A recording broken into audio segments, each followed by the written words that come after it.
तो दोस्तों इधर कंप्लीट हो गया, किक सिर्फ फंसा दे, देखिए खुल गया ना, किक सिर्फ फंसा है, ठीक है ना। अब इसमें इंजन ऑयल है, हम डाले भी नहीं है। इधर भी कंप्लीट हो गया, आप देखते थोड़ा सा स्टार्ट करते, ठीक है ना।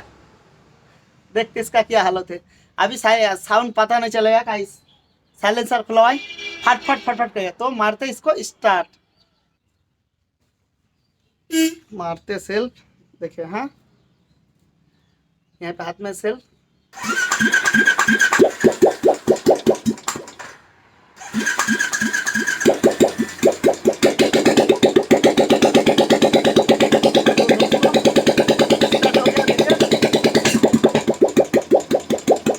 अभी खुला हुआ है इसलिए साउंड पता नहीं चलता, इसको बंद करते, बंद करते, स्टार्ट हो गया दोस्त।